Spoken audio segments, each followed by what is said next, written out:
Hi everyone, we're continuing with section 5.1 on using fundamental trig identities to simplify trig expressions. Before, we broke things down into sine and cosine as a strategy. Now we're going to consider factoring. Our old school algebra still works.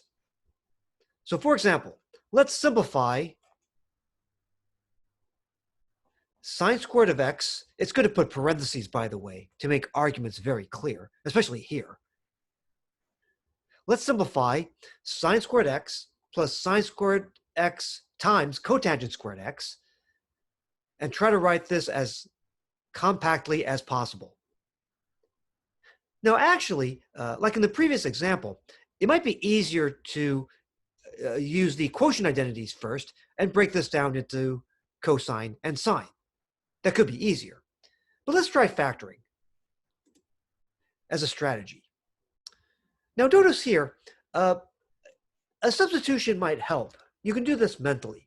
For example, if we let A be sine of x, and we let B be cotangent of x, then this here has the structure a squared plus a squared b squared. I might write it out. A squared plus a squared b squared. You could do a snap substitution. This is really of this form, where a is sine of x and b is cotangent of x. And for some students, it might be helpful to focus on this algebraic form here instead of blending in the trig. How do you factor a squared plus a squared b squared? You can factor out the GCF, which is a squared.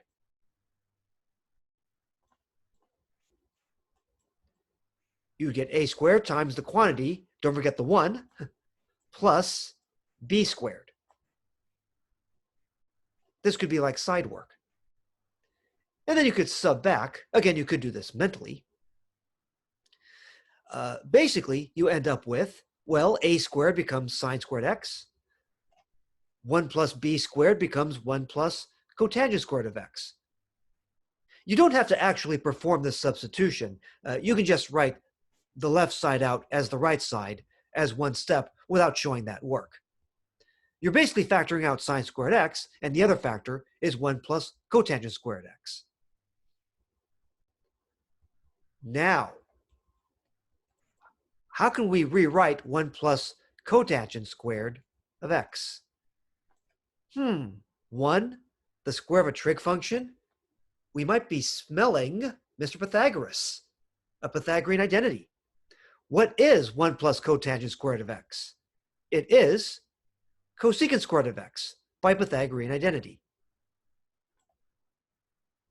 On my homework, you won't have to write this out, but I hope you know it's by a Pythagorean identity.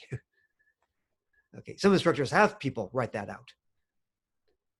All right, now we can use the reciprocal identities, or just the old school strategy of breaking things up into sine and cosine, which we could have done early on.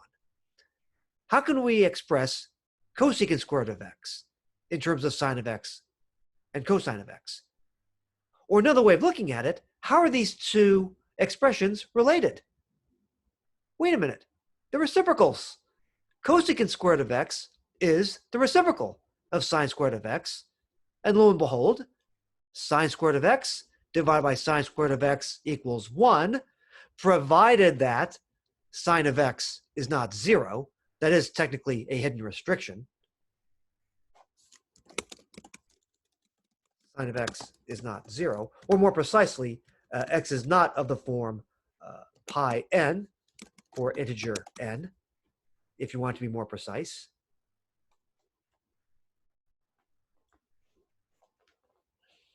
Bottom line, this expression here boils down to 1. So as long as x is not a value that makes sine of x equal to 0, if x equals pi over 3, pi over 4, certainly any non-quadrantal angle, then this ends up being 1.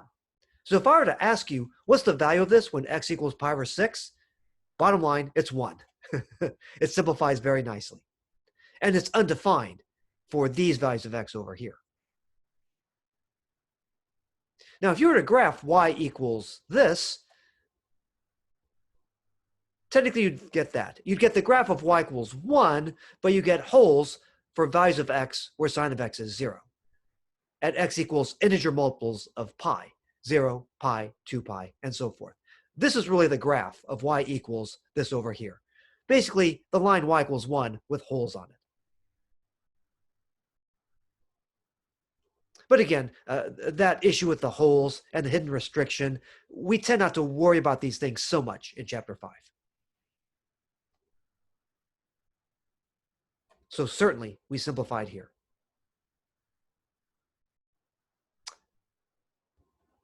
Okay. Let's try this one. Simplify 1 minus 2 cosine squared x plus cosine to the 4th x. And again, some students might benefit from a substitution. Let u, let's say, equal cosine of x. And then this becomes, after the substitution, 1 minus 2u squared plus u to the 4th. And you might recognize this as a PST. It turns out that this is the square of 1 minus u squared. It's 1 minus u squared times itself. From here to here, some students might even benefit from a double substitution. Let w, let's say, equal u to the 2nd. And then this would be more clear. Now, you might be tempted to factor this. Actually, we often like squares of trig functions. You wonder why? So instead, why don't we go back and plug in cosine of x for u right now? Let's go back to x. So we have now the square of 1 minus u squared is cosine squared of x. And hey, look at this. What is 1 minus cosine squared of x? It is sine squared of x. Says who? Says Mr. Pythagoras. 1 minus cosine squared of x equals sine squared of x.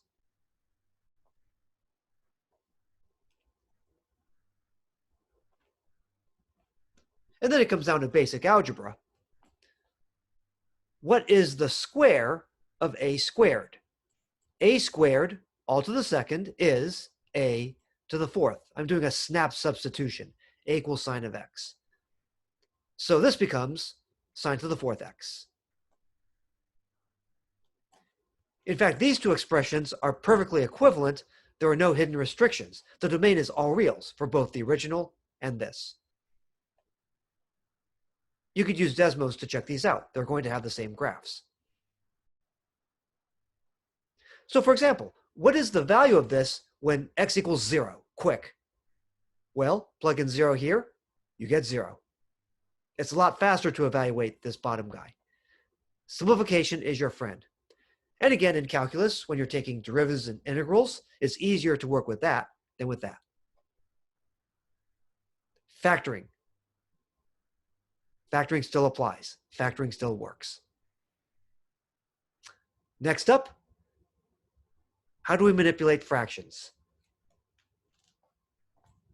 Basically, how do we manipulate sums and differences of rational expressions in these trig functions? Next time.